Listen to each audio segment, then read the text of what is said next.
മുൻ പ്രധാനമന്ത്രി ഇന്ദിരാഗാന്ധിയുടെ ചരമവാർഷികം വേറിട്ട നിലയിൽ ആചരിച്ച് പരിസ്ഥിതി കോൺഗ്രസ് നേതാവും കുടുംബവും.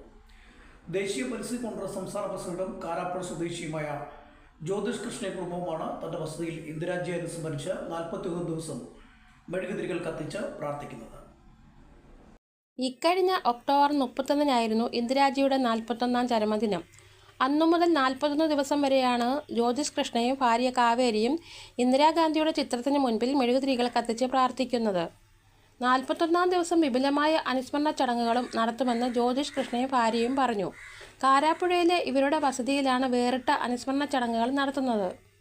ഓരോ വർഷം കഴിയുന്തോറും ഇന്ദിരാജി അനുസ്മരണ ചടങ്ങുകൾ കുറഞ്ഞു പോകുന്ന സാഹചര്യത്തിൽ യുവതലമുറയ്ക്ക് അവരെ ഓർക്കാൻ ഒരു പ്രചോദനമെന്ന നിലയിലാണ് ഇത്തരം അനുസ്മരണമെന്ന് ജ്യോതിഷ് കൃഷ്ണ പറഞ്ഞു. നമ്മളുടെ രാജ്യത്തിന് വേണ്ടി ജീവൻ ബലിയർപ്പിച്ച പ്രിയദർശിനി ഇന്ദിരാജിയുടെ 41ാം ചരമ വാർഷികം ഓരോ കൊല്ലവും ഓരോരുത്തരും മറന്നു പോകുന്ന രീതിയിലോ മറന്നു പോയിട്ടാണോ അതോ മാറ്റിവെക്കുന്നതാണോ അങ്ങനെ ഓരോ പ്രാവശ്യവും ഇത് ഈ അനുസ്മരണം ഇല്ലാതില്ലാതെ വരികയാണ്.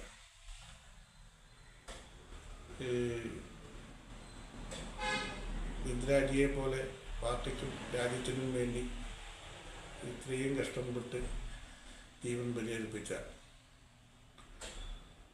ആ വ്യക്തിക്ക് വേണ്ടി വർഷത്തിൽ 2 പ്രാവശ്യമെങ്കിലും നമ്മൾ ഓർത്തില്ലെങ്കിൽ അത് നമ്മൾ അവരോട് കാണിക്കുന്ന ഭയങ്കര ഒരു വഞ്ചനയാണ്.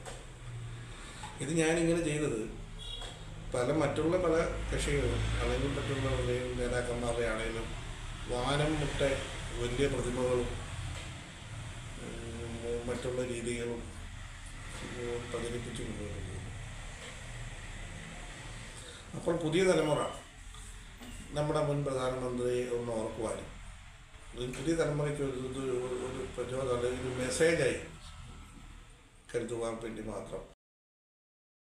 ഇരുവരുടെയും മക്കളും ഏറെ സന്തോഷത്തോടെ മെഴുകുതിരികൾ കത്തിച്ച് പ്രാർത്ഥിക്കാറുണ്ട്. News bureau, Kottayam.